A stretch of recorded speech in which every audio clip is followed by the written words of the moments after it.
Middle Age Vanarus, land of the Chuds. Oh boy, here we go again. Another fey pony elf nation in the Middle Age. I'm sure this one will go much better, right, guys? Right? Well, let's find out.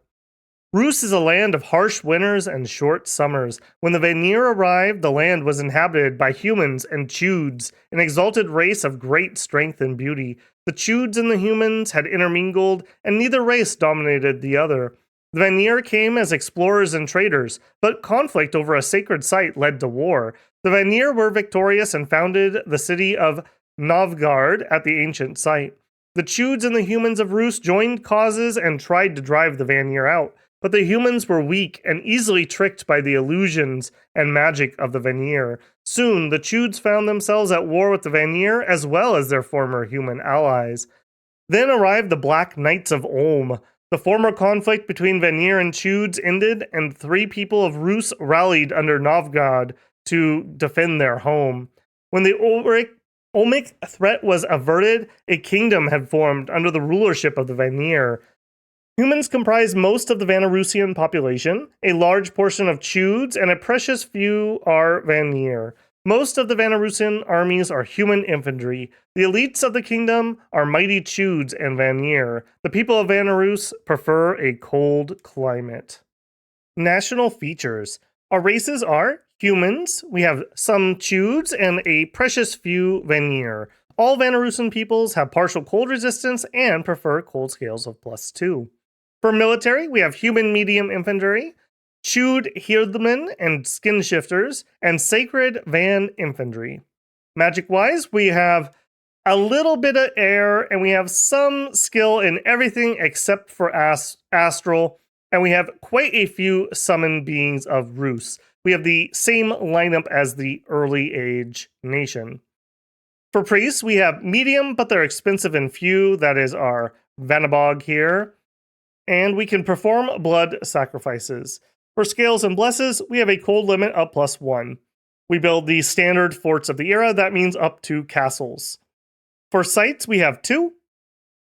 We have Novgard. This is our cap-only units. In addition, provides us with an air gem, a fire gem, and a glamour gem. And we have the Pine of Skulls, which is our cap-only unit that we can recruit. This is a non-sacred. And then we also get a nature gem and a death gem. So a wide splash of gems, but not a lot of any one in particular. Units and sacred. For units and sacreds, we have a bit of a wide one here, although some of these are questionable in use. Starting at the beginning, we have human-type troops. We have the Vanarusian archer. Like most of our troops, if not all, we have cold resist 5 and snow move. Otherwise, we are a base human chassis. Notable here for being 8 gold, 5 resources, 5 recruitment points. So pretty darn cheap, but you get what you pay for here. We have a short bow with nothing special. We have a dagger and a leather hauberk. No helmet, no buckler.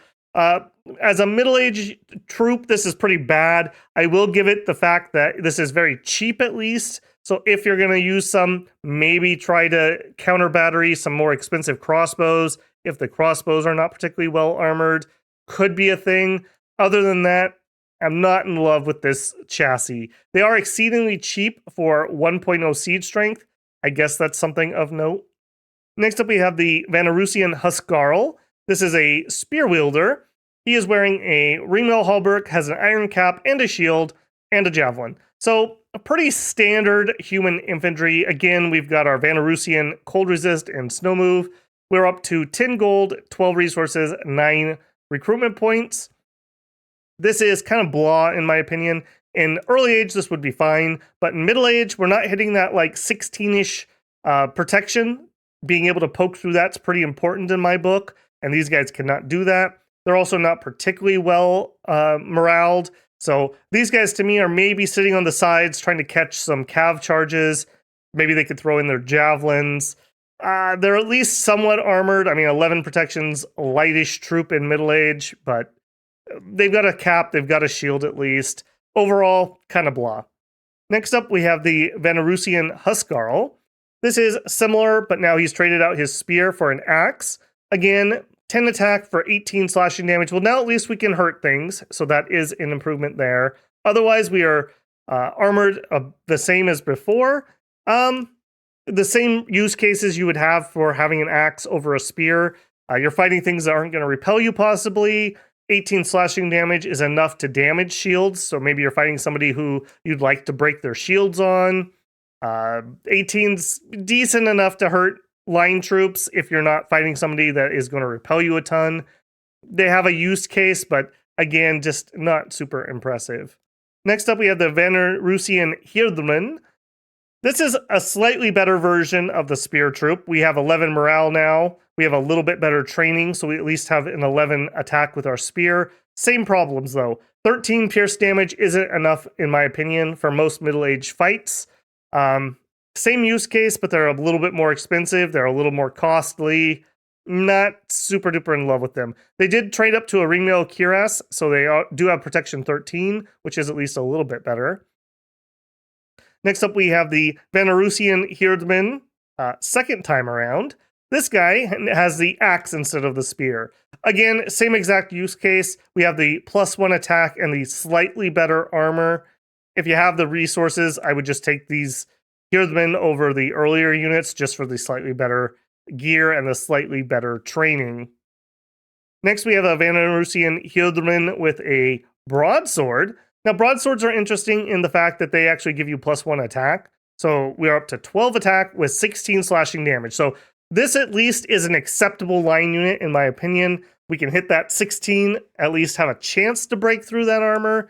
We do have a chainmail cuirass. We do have a shield and a half helmet. So we're, I guess, like a medium troop armor-wise. Have some javelins. They're kind of whatever.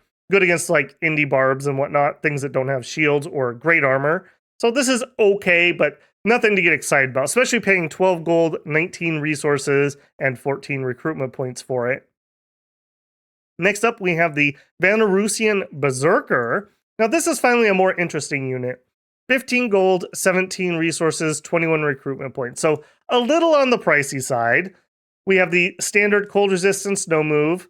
We have Berserk +2 and ambidextrous 1. So we are dual wielding a broadsword and an axe. And our strength is a 12 naturally. And when we go Berserk, that's going to go up to 14. In addition, that's going to give us +2 to attack on our weapon. So this guy is quite the little blender. Now, obviously, giving up the shield means you definitely do not want to be taking archer fire if you can help it. That also means you don't have a shield for melee. So you're really counting on your offense to carry you through. These guys are very usable. They really would appreciate buffs. Just about anything you can give them would be a nice increase. Some protection. Well, now we can fight longer after getting wounded. Mistform. Same thing. Bark skin, stone skin, those are all great. Some extra strength would be nice. Weapon of sharpness would be nice. Just any buffs you can give them, they will take rather well, as dual-wielding berserkers usually do. So this is a pretty usable unit. 12 HP is a little on the low side for what he is, but it's usable. Next up, we have the Chuds Hildeman. This is the same thing, but now we're a Chud instead of a human. That is very notable. We're stronger, and we have more HP, and we have a better attack. All around, a much better unit. However, 35 gold, 21 resources, 28 recruitment versus 15, 17, 21. That is quite a jump. We could basically have twice as many of the humans as these guys. So it's a quality versus quantity question. I think when you are starting out and you can't do very much buffing, paying a little bit of a premium for this guy is probably worth it. You'll hit harder. You will live longer to actually take a hit and then go berserk and get some use out of that.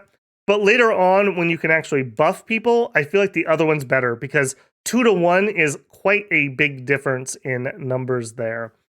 Very usable, though. I think you could use these to help you expand, but your attrition is going to be pretty atrocious. Next up, we have the Chud Skin Shifter. These are what used to essentially be our sacreds in the past. This is a cap-only unit that did lose their sacred status. This is a Chud, so we have that nice HP, that nice strength. Love to see that. 40 gold, 5 resources, 33 recruitment points. So between armored troops and these guys, you can zero out your gold and your resources pretty efficiently as Vanarus. They only have Berserk +1, which is a little unfortunate. I would have liked to see this be a +2. They are wielding a length 2 battle axe, so we can get some possible repels against length 1 weapons. 12 attack is fine, and 26 slashing damage is very nice. These are your early game answer to heavy cav. Really our only good answer to them, and they do a pretty decent job there. In addition, they are armored with just furs and a fur mask, which is not great, unfortunately. So again, really would like to take some buffs here. And down here it does mention they are shapeshifters. They will go into a great bear once they've been damaged enough. And that great bear has, I believe it's 2 claw attacks. They're pretty decent. They're okay. And they come with recuperation. So they will, if they survive the battle, slowly get some of those afflictions taken off of them. Pretty nice. I like to have these guys in my armies, so I have a counter to cavalry or something very heavily armored. Something else is the line troop, and then these guys kind of flanking in from the sides seems to get the job done pretty decently. Finally, we have the Sacred, the Oathbound.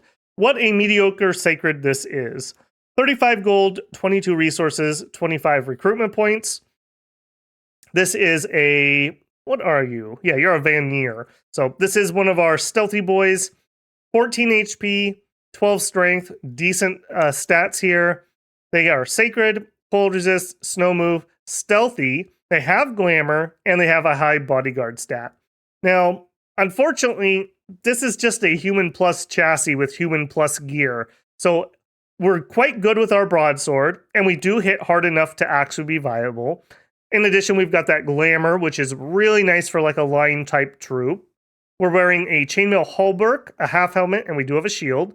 So if we take a look at protection, we've got 15 on the body. This is aggressively mediocre. They can take whatever you can give them buff-wise, and they'll run with it. But you're not like writing up these entire long things about your hell bless that makes them amazing, in my opinion. So I think you'd like to get some kind of bless, but even blessless is still a glamour troop. That's not the worst thing ever. I think you're looking to give them something to give them a little bit of an edge in combat.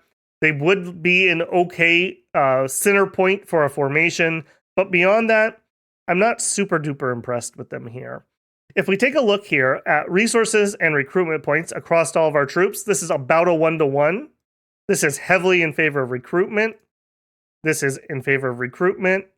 This is about a 1-to-1, still in favor of recruitment. A little higher in resources, about a 1-to-1. So you're probably going to want about a 1-to-1 between your order scales and your production scales when you're going through there. If you had to pick one way or the other, oddly enough, I would go for the resources.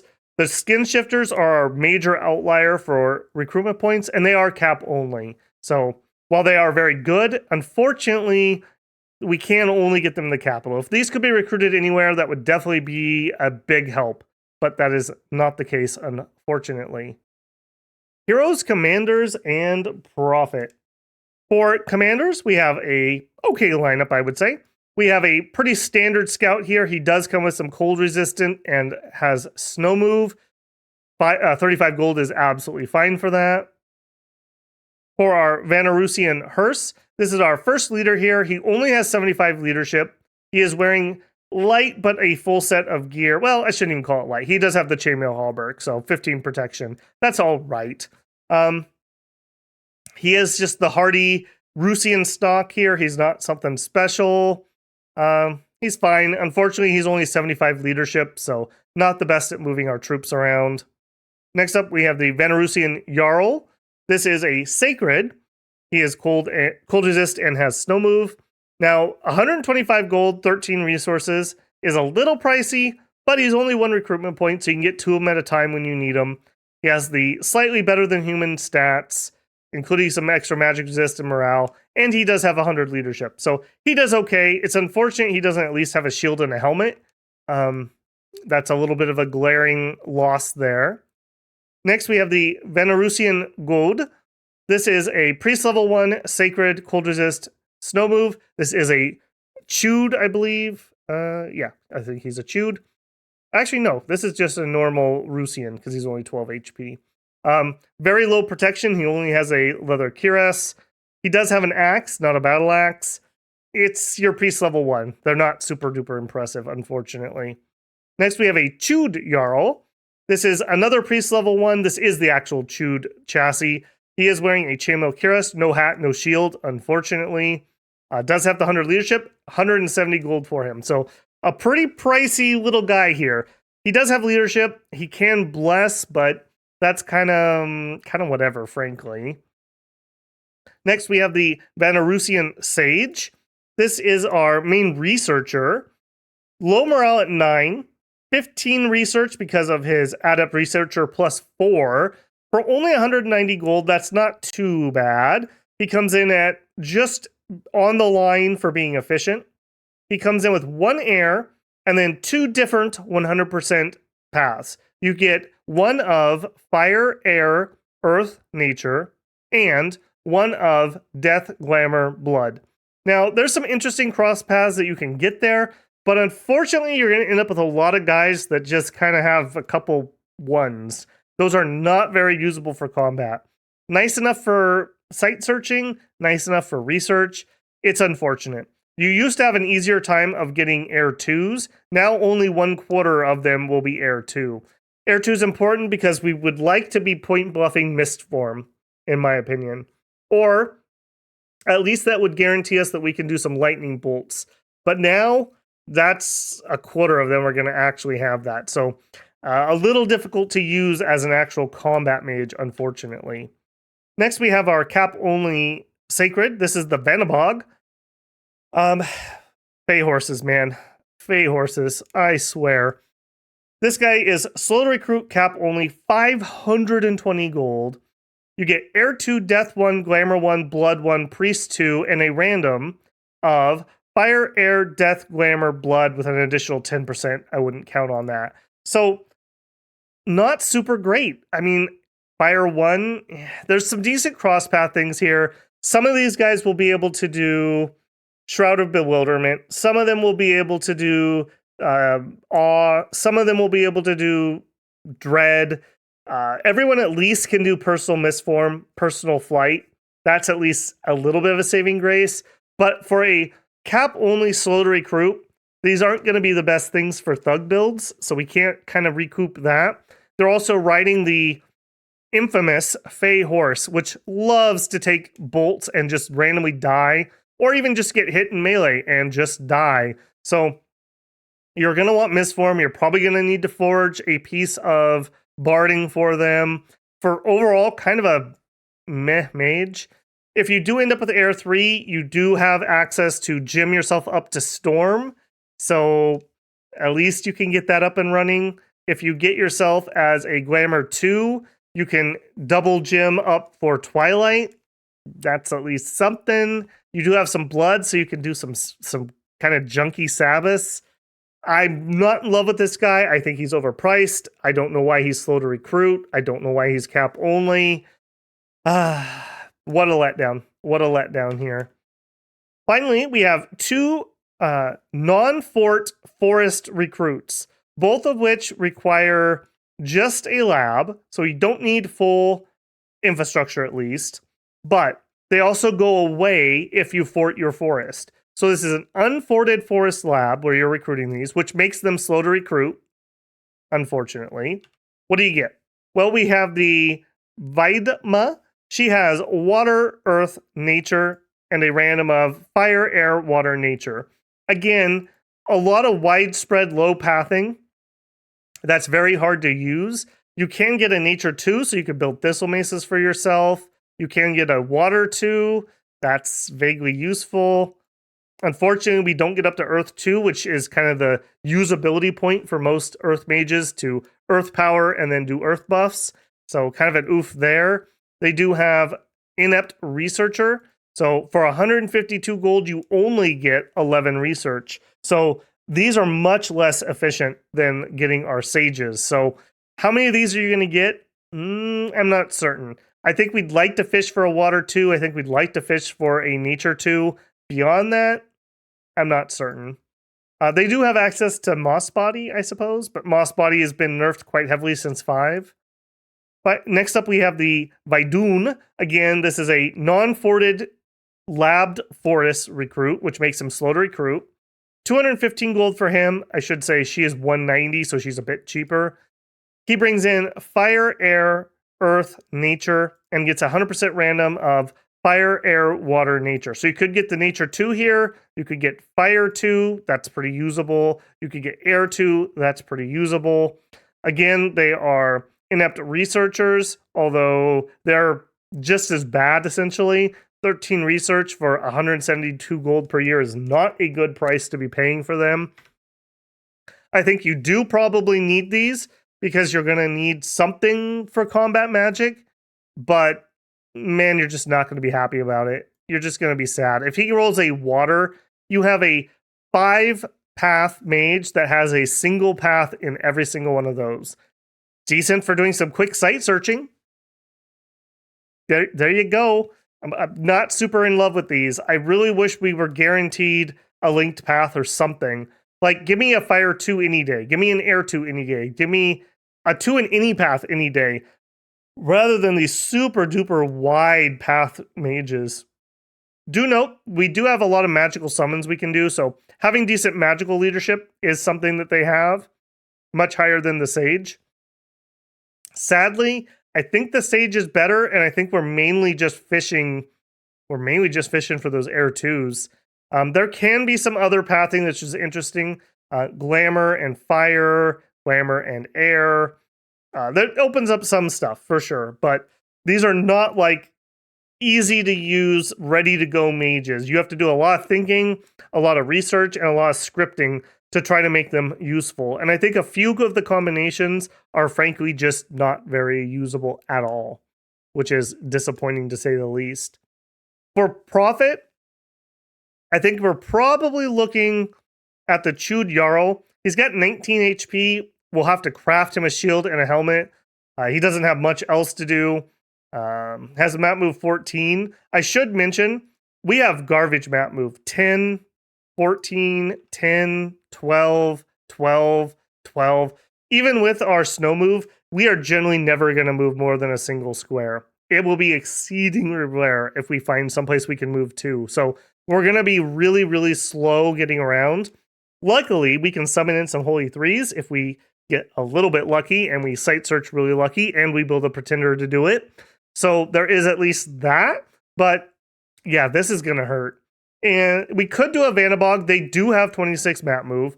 That is vaguely a consideration for a Holy 3 to be able to get around and actually claim thrones. But you're going to have all the weaknesses I mentioned of that previous guy, and you're going to be wasting the magic paths you're paying for when he's doing his holy stuff instead. So not even a great chassis for a profit, unfortunately. As for heroes, a little out of order today, we do have 3 heroes. We have Hag. She comes in with 3 air, a water, 4 death, 2 nature, does have flying, have fear, shock resist, cold resist, poison resist. Pretty nice unit. If you get this, you're definitely going to want to keep her nice and safe. We have death nature and death water and nature water, all of which are good cross-pathing. We also have death and air, possibly thinking about maybe some winds of death or something. A quite nice one to get if you get lucky here. We have the last Prokonu. He comes in with a Great Bear at his side. What a champ. He has Air 4, Astral 1, Nature 3, and has a Priest level. He is old. He does shapeshift into a Werebear. Very nice. He can instantly storm for you. He can make air boosters for you, which we would really like to have. Again, very nice. He is very old, unfortunately. He is definitely going to be somebody that if you get, probably relegated to booster crafting, although you may need him to go do some other big battlefield spells for you that you're going to struggle to reach a little bit. So a little disappointing there.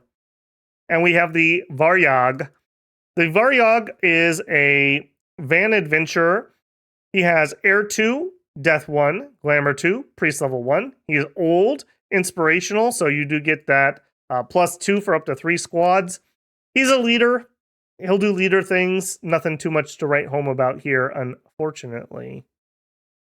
As for national items, we have no national items. As for national spells, we have a lot. We have the same set as EA Rus. They are all conjuration spells. We have, I'm going to go through them just in here first, then we'll go peek at them. We have Summon Cymargle. We have Summon Firebirds. We have Contact Siren, Sloth of Bears. Summon Ruskolka. Sind Vodyanoi. We have Contact Alkonost. We have Summon Lyko. Awaken Dragar. Summon Zmei. Sind Lady Midday. Sind Bukavak. Contact Gamayun. Contact Buragina. Contact Cloud Villa. Contact Mountain Villa. Contact Lishi. So quite a lot of these. I am not going to go through every single one in this one. I'm going to leave a link in the description to my Rus one, to the section where we talked about all of them. I do want to call out a couple of the best ones here, though, if you're not so inclined to go watch that. Early on, Firebirds can be rather interesting because they come in with Bringer of Fortune 2. This essentially is a 2% chance to have a good event happen in the province they're in. So the strategy with this would be you summon a whole bunch of them in one place to kind of up your odds of getting good events there. So this requires a Fire 1, Astral 1 to cast, which we don't really have natively, only on one of our heroes. So you would have to build for this. I think that would be okay. It wouldn't be great, but it would be okay to do that and have a Firebird economy where you just rely on good events to give you gold and extra gems, etc., etc. Nerf down from Dom 5, so not quite as viable. And we don't do it natively in Middle Age, so I don't know how great that one's going to be. Another interesting one, Sind Lady Midday. This sends a remote attack assassin. She comes in with flying, ethereal. If she survives the assassination attempt, you get to keep the unit. She has a Plague Scythe, so as long as she hits them, she should get a disease. And it's on damage, so you do have to actually hurt them, but if you do, you can disease them. She has Fear also, which would be kind of nice for assassination attempts. Pretty weak, though, so if anything does manage to hit her, she's probably going to die. Can be kind of nice. We can dump gems into Great Bears. Note, these are not sacred, unfortunately, so that's kind of a break in case of emergency. We have the Alkonost. This is a summonable Holy 3. This requires 2 Astral, something we don't have natively. We also don't have native Astral income. But I do think these are so good, you should strongly consider having a Pretender that could do a little bit. They're not too pricey. I think they're either 12 or 15 Astral Pearls. They're not so pricey that they're super prohibitive. You could even just alchemy for those gems. That's not that bad. For a flying Holy 3 person, if nothing else, just one of these to act as your real profit to claim thrones would not be too bad. I don't think you would regret spending those gems. Beyond those, I think our other big standout is the Zmei. This is a, unfortunately, cold-blooded. Are they werevens? No, it's larger than a werevan, but smaller than a true dragon. What's interesting here is these guys are fire gems, and there are 5 of them for 1, I believe. But we have the pathing to make the dragon, I think it's Dragon Bone Helm, that gives you Dragon Master. And we have a couple chassis that do have Dragon Master. So if you combine those 2 things, for 5 gems, you could get 3 of these. These are pretty solid. 45 HP. They're pretty big boys. They're size 8. They have really good map move, and they're flying. Now, unfortunately, they're cold-blooded, but cold-blooded isn't as bad as it used to be in 5. I believe these guys would get, I think it'd be 4 extra encumbered. So they'd be encumbered 7, which isn't great. That's not great, but that's okay. It's usable. You get 3 attacks, and you have a Fire Breath. So just a handful of these guys on hold and attack rear could be very nice for wiping out enemy leadership or mages or archers. A little low on protection, but not miserable. Again, point buffs. If we got this guy, let's say, Mist Form and Bark Skin, he'd be good to go. He'd be happy to hop in the back there, and he'd be pretty terrific to actually have to try to defend against. Maybe we could get a Draconian summoned in to lead them, because we don't have flying leaders, unfortunately. Do note they're not magic or anything, so they're just an animal. Actually, yeah, you are technically an animal. Yeah, these guys are all right. I do like them a bit. I do think that's an interesting build. Just going for, you could get up to Dragon Master 2 or maybe 3. That would make that pretty efficient. We do have a fire gem as income. We do have a gem generator as a pretender choice. So I think there might be something there. If you just want to do something kind of weird and quirky, that could maybe be an interesting build. Beyond that, Mountain Villa is a healer 2. Very rare that you can get healers. That could be something you might be interested in summoning in. She rides a sacred stag, which is kind of whatever is sacred, I suppose. Mainly, if I was getting these, it would be for the healer. And finally, the Lishi comes in with earth and nature. If you gave him a Thistle Mace, he would be able to do Strength of Gia. That would take him up to Nature 5. With Nature 5, you could do some really big battlefield nature spells. We'd be looking at like Relief, obviously Howl. Those are probably the biggest ones. Big bark skin buffing. Could be something pretty interesting there. Yeah, those are the most interesting ones to me. Some of these are hard to do. Some of them are underwater. Some of them we don't have the pathing for. Some of them are just of questionable use. As I mentioned, there'll be a link in the description where you can check out my thoughts on the same things for Rus. Beyond that, when we're looking at magic research, I think we definitely want to get to Mistform as relatively quickly. Now, unfortunately, we don't have perfect access to Air 2, so that's a little bit iffy there. Beyond that, Conjuration's probably something you want to focus on somewhat. Construction, we're looking at Alquills, we're looking at Skull Mentors, we're looking at Homunculi. So we could rush up construction for a lot of research. It's just, what are we going to take that research to actually do? And I'm not certain about that. Evo also is another one. Evo like 2 or 3 gives most of our mages something to do, although how useful that's going to be is relatively questionable. We'll at least have Cold Bolt, we'll have Fireball, we'll have Lightning Bolt. We can have some mages who can do some acid stuff, possibly. We're just not high enough pathing to do anything like major, and we're not guaranteed on any of that pathing. Beyond that, alteration for Twilight. Twilight would make all of our Glamour 1s into Glamour 2s. Glamour 2s are much more useful. If nothing else, then they could at least do Ephemeral Bolt. This is a pretty decent spell, I would say. Area Effect 1, it's false damage, it's armor negating. It's something. We also could just summon in various Glamour things. We also could, with our Glamour 3s, do things like Illusionary Army. We do have native Glamour income, so that's not too bad. Glamour 3 also allows you to make the helmet, which is the Glamour booster. So you're not likely to get one natively. So again, something you might either need to empower for or have your god set up. They could do False Horrors.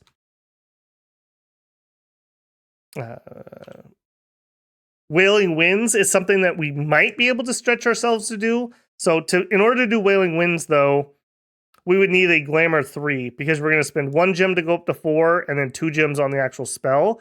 That is achievable for us. I think that's a relatively strong thing. We could combine that with maybe some False Horrors for some extra fear. I don't know. That's just... We do have access to Cloud of Slumber. That's pretty decent. Ephemeral Swords is pretty decent. So Evocation is a not bad one to do. So some construction into some Evo could be something, some alteration. If you are going to try to do some thuggy stuff, Enchantment has Shroud of Bewilderment and Horrible Visage. Very nice. Also, we could do Gift of Splendor. This allows us to buff people with Awe.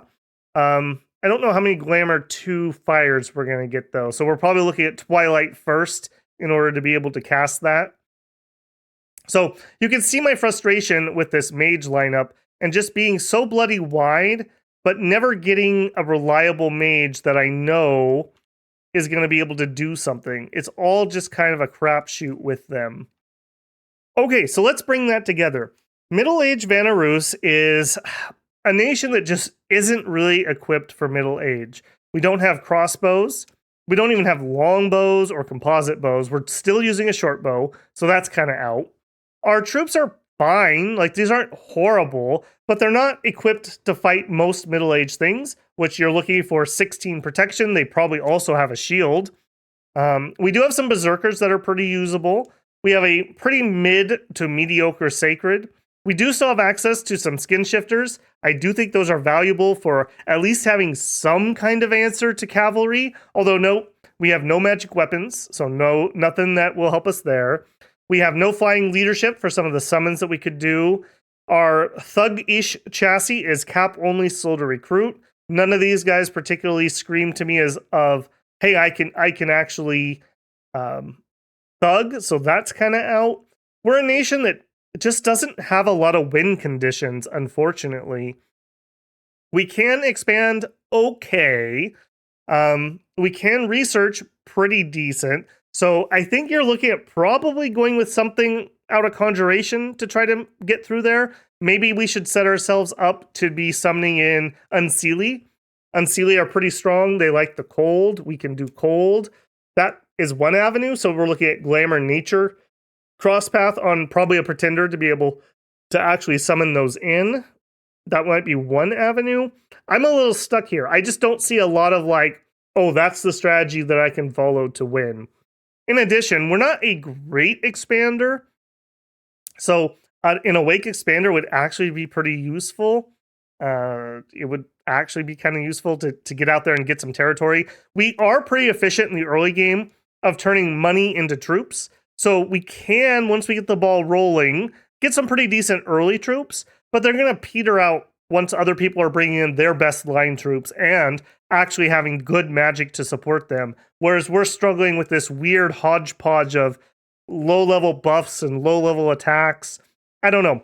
I'm struggling a little bit on that one. Let's take a look at some pretenders. Vanarus has some of the northern god types. As you can see, though, not a huge spread of chassis, unfortunately. We have a good spread in Dominion 1. Things of note, Great Enchantress would bring in extra glamour gems if you want to go that path. We could bring in a Great Sage if we wanted to go maybe Awake research boosting. He also has that Astral that we would like to be able to summon in some of our summons. Most notably, Astral 2 allows us to summon in the Holy 3s, or the Priest level 3s. We do have the Eldest Dwarf. He would allow us to have a crafting chassis, but if I was going to go Eldest Dwarf, maybe I go Svartolf Mastersmith. Reason being, he switches into a Lenomer, and he has Dragon Master. So you could give him the Dragon Helmet and Dragon Master. There's also a enchant spell you can buff yourself with for even more. And his main goal would be get Fire 2 so that he can summon in Zamaze. I think that would be his main strategy. We also have Frostfather. He's good in the cold. I don't know. Maybe we're looking at like Air Shield and Chillara, maybe? That would be okay for our Sacreds. Our Sacreds really wouldn't like to be shot with their glamour, and the Chillara would give them something to do in melee. All of our troops have cold resistance, so we wouldn't have to worry about friendly Chillara problems. What would that look like? It's going to be a little bit on the pricey side, I'll tell you that. So Air Shield, Chillara. I'm -1. We would also really like Astral 2. And then we need to be able to recruit some Sacreds. Oh, maybe something. I have one extra. I guess we'll take the fire. One extra you can put somewhere. So this is an Awake. He does bring in Air Shield and Chillara. I don't know if that's enough to make those sacreds like really pop off and be expanders. So maybe we go dormant instead. If we go dormant instead, gets us a few more points. Back off. We could get one extra scale. Maybe we double into our extra research, or maybe we,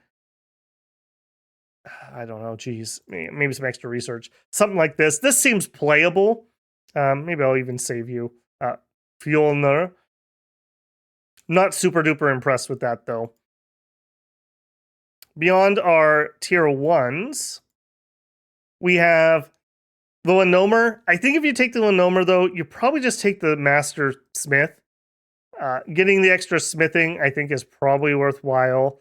We don't love the Sloth either, but if you're only taking production 1, that doesn't really change anything. If we went in Awake Expander, I've heard tales of Dracolich being okay, but your Bless is going to be basically worthless here. He needs regen, but regen doesn't really do a ton for our Sacreds. They're just too weak. You could Earth Serpent it up. You could consider a dragon, but again, we're not in love with the Turmoil. We're not in love with the Sloth, so neither of those are particularly appealing. Maybe a super duper cheap fire dragon, but the dragons themselves need hard skin, in my opinion, at least to make them safe for expanding. And yeah, that would be this guy right here. Could do it somewhat cheaply, but then he also doesn't have the fire I would want for somebody in the Zamaze. I don't know. Not super duper in love there. Moving up to the Dom 3s, there are a couple interesting ones here. Father of Winters is a lot of cold power. That could be something. The Azajne, she's okay. Has some decent super combatant pathing. She could Cloud Trapeze, she could Personal Mistform, Temper Flesh, Personal Iron Skin, and then Glamour stuff. That's all right. Allfather brings in some interesting pathing, including that Astral we'd like to see. Davis of the Sun, I think, is a good one. Jim Fire 2 is pretty nice if you want to go for either Firebirds or Zamaze. Has the 2 fire that you would need to do that summon natively. Does bring in extra growth if somehow you can afford that. Helps reduce unrest. Azinja brings in a disease heal. Could be something there, I suppose. She has the right pathing if we wanted to go for Unseelie. So if we were going to do a build like that, we would need, I think, I don't remember off the top of my head, some combination of these. For a Bless, maybe Bark Skin, or maybe just something out of Glamour, something cheap essentially. Could do something like with that. Just have her set up to summon Unseelie Knights, and then maybe that's our win condition. Up in Dom 4, we do have Irminsul. I do like Irminsul a lot. He gives you a starting site, so even if you imprison him, you get your Nature Gem from that. He has Ivy Lord. That's something you could summon in with Nature Gems. He's a cheap Bark Skin, or he's a cheap Regen chassis. Either of those could maybe work. Yeah, I'm just not in love with these. We do a little tiny bit of blood, so maybe a blood fountain could be something interesting. Overall, I'm not in love with a lot of these chassis, if I'm being frank. Let's take a look at the 2 that I did build. Fafnir, game named him, not me. This is a Sportov Master Smith. He comes in with hard skin, but do note he comes in dormant. So not coming out for that early game expand, unfortunately. And look at how bad the scales were that I had to do to even get that. So I don't know. I'm not in love with this guy particularly. He also doesn't have the fire that I would want. So I don't know. I don't think this is worthwhile. I don't think this was a good build. He does bring in at least a little crafting option, I suppose. Next, we have Dawn Ember. Dawn Ember is awake because I wanted the Jim Jin from the jump. Her Bless is just attack skill, 1 level. She has some scales, mainly just for troops.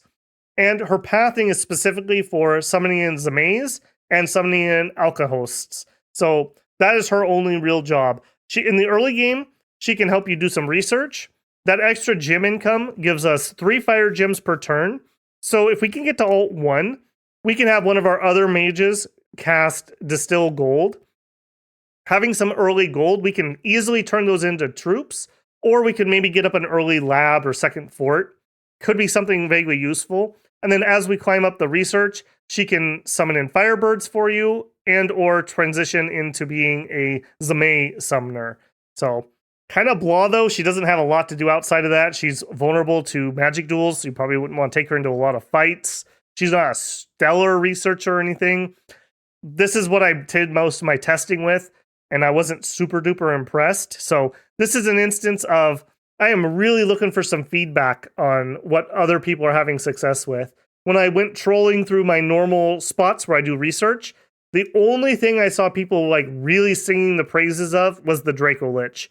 And that was a couple people who were really passionate about that. But a Draco Lich with it'd probably be a Stygian Flesh Bless, it just doesn't do a ton. It can expand into some light things, but the Bless doesn't do much for anybody else. So I don't know. Not super duper in love with that. So I'm really curious to see what other people can see here, because I'm looking at a nation that just doesn't have a lot of vectors of, oh, I just do this and then that's my winning strategy. So I think Zameis are vaguely interesting, but even then it's relatively difficult, and they're also cold-blooded, unfortunately. So yeah, I don't know. I'm a little bit of a loss there. Another just kind of mediocre elf nation in middle age, unfortunately, for Vanarus. It would have really, really helped them out if we had some kind of reliable caster, and or our Vanabogs were not soul to recruit and not cap only. We could have gone the thug route. I do think those are acceptable thugs, but soul to recruit cap only, that just ain't gonna do it. That just ain't gonna do it. Not 520 gold a pop, too. And our other mages are just so bloody unreliable. I don't know. I'm a little sketch on that. So that's a bit of my in conclusion. So this is a nation that it exists. It has usable stuff, but man, it is not focused. It's so unfocused. You guys need to have a game plan here, man. You're killing me. I'm really curious to see what other people can come up with for a bless. This is just such a mid chassis. I like the idea of air shield here just to protect their glamour. I'm very worried about crossbows just ending us. Ditto with all those big Titan pretenders we're interested in. We have nothing else that's big. We might not even have cavalry in some of our armies. So attack large monsters, we'll just put every single crossbow on your god. And that is not a good place for a god to be. Crossbows are the end of the mythical large creatures in Middle Age, unfortunately. Okay, that's going to be my somewhat sketchy overview of Vanarus. I guess we're going to have multiple pain trains in a row here, as we are not to the end of Middle Age, but we're definitely coming towards where I'm starting to like count the weeks, as it were. So we're going to have some questionable ones in a row, I think. All right, leave in the comments below which builds, blesses, gods you like, what scales you like. Maybe there's some hidden tips and tricks that I've just missed that make these guys just pop off like crazy. I think we're relying on some berserking action and just praying that we pull enough mages that are usable to win some fights. I think this is going to be a very, very difficult nation for us to do. I mean, we don't even get freaking sailing. just to point that out. We don't even get sailing. So, man, that is painful. Man, that is painful. All right. If you want to see some pain, don't forget to leave the like on this video. If you are not subscribed, hopefully this is the video that I've earned your subscription with. And if you'd like to go above and beyond, you can always leave a super thanks here or on another video.